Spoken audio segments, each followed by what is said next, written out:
মিনুর মা, আজকে কিন্তু বাড়িতে অনেক লোকজন আসবে, তাই তোমাকে একটু বেশি করে রান্না করতে হবে। শোনো, যেগুলো রান্না করতে হবে সেগুলো বলে দিই। প্রথম পাতে তো ঘি দিয়ে ভাত খাবেই, তারপরে চিনে বাদাম দিয়ে নোটে শাক ভাজা, মাছের মাথা দিয়ে মুগের ডাল, মুড়ি ঘন্ট, কচু শাক, দই কাতলা, মাংসের কষা করো। হ্যাঁ, মাংসটা আবার বেশি ঝোল ঝোল করে রেঁধো না। চাটনি, পাঁপড়, আর শেষ পাতে পায়েস তো আছেই। এতগুলো রান্না এই বেলা করে রান্না চাপালে কি শেষ হবে গিন্নিমা? তুমি রান্নার লোক, তুমি কিভাবে রান্না করবে সেটা তোমার ব্যাপার। আজকে কর্তা বাবুর জন্মদিন, একটু বেশি রান্না তো করে দিতেই হবে, তাই না?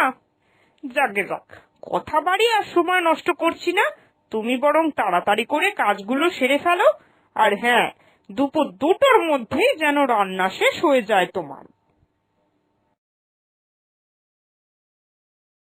গিন্নিমা তো ফরমাইশ করেই চলে গেলেন, কিন্তু মিনুর মা সে তৎক্ষণাৎই রান্না চাপিয়ে দিল।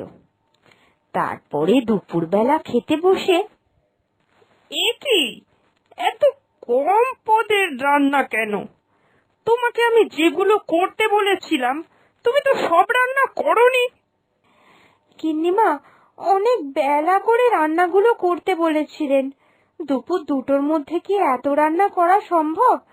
সেই জন্যই বিশেষ বিশেষ পদগুলোই রান্না করতে পেরেছি।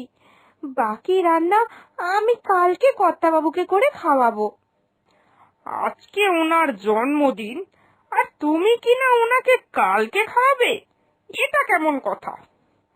তুমি রান্নার লোক, কিভাবে রান্না করবে সেটা তো তোমাকেই ঠিক করতে হবে।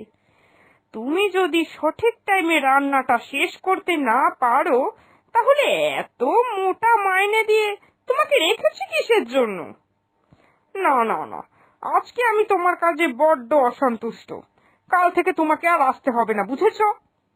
দয়া করুন গিন্নিমা, দয়া করুন, এইভাবে একটা মাত্র ভুলের জন্য আমায় কাজ থেকে তাড়িয়ে দেবেন না। ঘরে আমার পঙ্গু স্বামী, একটা ছোট বাচ্চা, আমি যদি কাজ না করি তাহলে ওদের মুখে অন্য কে তুলে দেবেন বলুন তো? না না না, তোমার দুঃখের কথা শুনে তো আর আমি চলতে পারবো না, তাই না?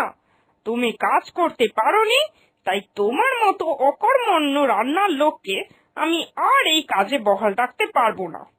মাইনেপত্র সব বুঝিয়ে দিচ্ছি এ মাসে, তুমি আসতে পারো। এরপরে কাজ চলে যাওয়ার দুঃখ নিয়ে মিনুর মা দুঃখী মুখ করে বাড়ি ফিরে গেল। বাড়িতে ফেরার পরই কি গো, মুখটা এরকম কাচু মাচু করে বাড়িতে ফিরলে যে? যেখানে তুমি রান্না করো সেখানে কি কোনো অসুবিধা হয়েছে তোমার? আর সমস্যা বলতে সমস্যা, আমার কাজটা যে আর নেই গো, আমার কাজটা আর নেই। কিভাবে যে সংসারটা চালাবো সেই চিন্তায় এখন আমার মাথা ফেটে যাচ্ছে। ভগবান, এ তুমি আমাদের কি দিন দেখালে! পঙ্গু হবার পর যে বাড়িতেই বসে থাকি, 2 পয়সা রোজগার করারও ক্ষমতা নেই আমার। মহামায়া যাও বা 2টো রান্নার কাজ করে পয়সা রোজগার করতো, এখন এখন তুমি সেই পথটাও বন্ধ করে দিলে ভগবান। হায় ঈশ্বর! তখনই তখনই আমি তোমায় বারণ করেছিলাম মহামায়া, কিন্তু তুমি আমার একটাও কথা শুনলে না। কেন তুমি মরতে আমার মতো একটা গরিব মানুষকে বিয়ে করলে বলো তো? আর যদি তুমি আমায় বিয়ে না করতে, তাহলে এই দুর্দিন তোমাকে দেখতে হতো না। মহামায়া, তুমি অনেক বড় ঘরের মেয়ে, আর যদি তুমি আমাকে বিয়ে না করতে, তাহলে এই দুর্দিন তো তুমি দেখতেই না। আমার মতো এই পঙ্গু মানুষকে তোমায় বোঝা করে নিয়ে ঘুরতেও হতো না কোথাও। এ তুমি কি বলছো? আজ এতদিন পরে তুমি এই কথা বলছো? তুমি জানো না, তুমি জানো না আমি কিসের জন্য সবকিছু ছেড়ে তোমায় বিয়ে করেছিলাম? তোমার ভালোবাসা, একমাত্র তোমার ভালোবাসাই যে আমায় পাগল করে দিয়েছিল। না, সেই দিন যেমন আমি পেছন ফিরে তাকাইনি, আজও আর সেই কথা আমি ভাববো না। আমি তোমায় বিয়ে করে কোনো ভুল করিনি। বিপদে পড়েছি তো কি হয়েছে, এর থেকে বেরোনোর উপায়ও আমি ঠিক একটা না একটা খুঁজে পাবো। তুমি এত চিন্তা করো না গো, চিন্তা করলে তোমার শরীরটা আরো খারাপ হয়ে যাবে। আচ্ছা মহামায়া, তুমি তো রান্নার কাজ করো, তুমি একবার পাশের পাড়ার রামুদার দোকানে গিয়ে একবার কথা বলতে পারো। ওখানে অনেক লোক খেতে আসে জানো তো। ওখানে কাজের অনেক চাপ। রামুদা দুটো লোক রেখেছে ঠিকই, কিন্তু তারাও সামলে উঠতে পারে না। তুমি একবার গিয়ে কথা বলতে পারো। যদি তোমার রান্না ভালো লেগে যায় তাহলে তো ব্যাস নিশ্চিন্ত। হ্যাঁ, এই কথাটা তুমি একেবারে ঠিক বলেছ। আমি বরং একবার ওই রামু বাবুর হোটেলে গিয়ে দেখা করব। কিন্তু উনি কি আমায় কাজে নেবেন? আমার মতো একটা দরিদ্র ঘরের বউ, সে কি অত বড় হোটেলে কাজ পাবে? কেন পাবে না? আমি বিশ্বাস করি, আমি এটা খুব বিশ্বাস করি জানো তো, যে মানুষের গুণেই মানুষ কদর পায় মানুষের কাছে।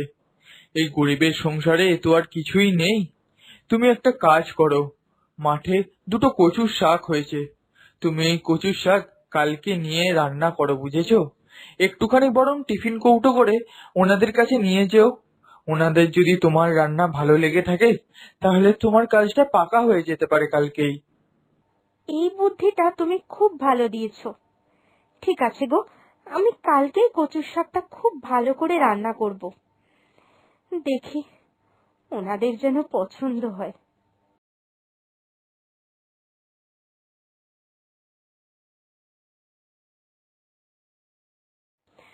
পরের দিনই মহামায়া কচুর শাক রান্না করে টিফিন কৌটো করে নিয়ে গেল সেই হোটেলের উদ্দেশ্যে।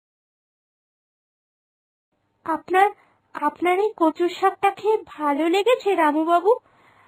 আসলে আপনাদের তো অনেক নামি হোটেল, কত লোকের খাবার, সেই জন্য ভাবছিলাম যে এই সামান্য কচুর শাকে আপনার মন ভরবে কিনা। সামান্য নয়, সামান্য নয়, এই যে একবারে অসামান্য খাবার গো। কোথায় ছিলে তুমি এতদিন? আমার বিশ্বাস, তুমি যদি আমার হোটেলে রান্না করো তাহলে এখন আমার দোকানের যে পরিমাণ খরিদ্দার আছে তার দ্বিগুণ হয়ে যাবে, তখন তুমি দেখো। তাহলে তাহলে কি আমার এই কাজটা পাকাপোক্তভাবে হয়ে গেল রামু বাবু? নিশ্চয়ই হলো, নিশ্চয়ই হলো। কাল থেকেই তুমি আমার দোকানে এসে যাবে। কিন্তু হ্যাঁ, আমার দোকানে সকাল ঠিক 9টার মধ্যেই এসে যেও।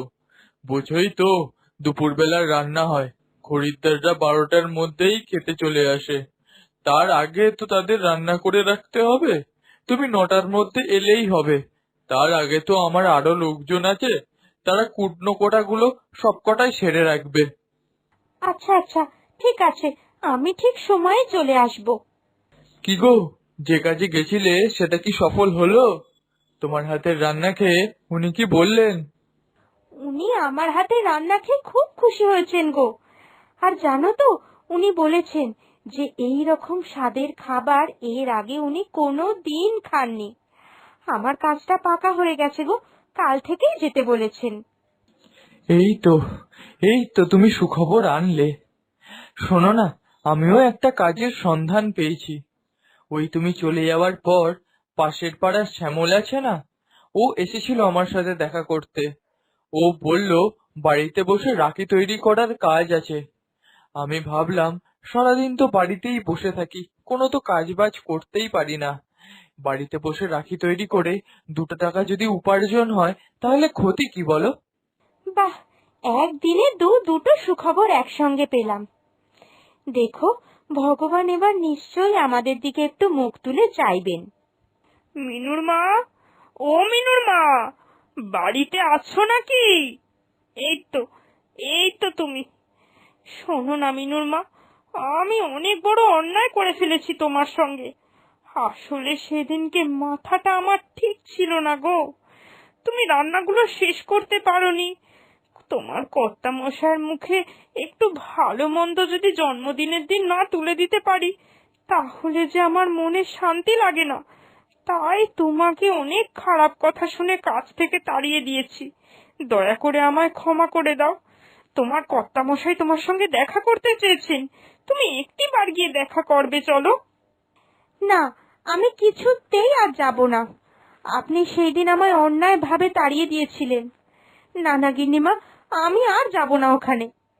তোমার কর্তামশাই যে খুব অসুস্থ, এতগুলো বছর তুমি আমাদের জন্য রান্না করেছো, আমাদেরকে রেঁধে বেঁধে খাইয়েছো, তাই তোমার কর্তামশাই বললেন যে আমরা তোমার সঙ্গে যে অন্যায়টা করেছি, শেষবার উনি একটু তোমার কাছে ক্ষমা চাইতে চান। যাও, তুমি যাও। উনি অসুস্থ মানুষ, এরম সময় তোমার সাথে একবার দেখা করতে চেয়েছেন। এইভাবে ওনার ওপর থেকে এই সময় যদি তুমি মুখ ফিরিয়ে নাও, তাহলে ভগবান তোমায় ক্ষমা করবে না। যাও, তুমি যাও। এরপর কর্তামশাইকে দেখার পর রাতের বেলা মিনু বাড়ি ফিরে এলো।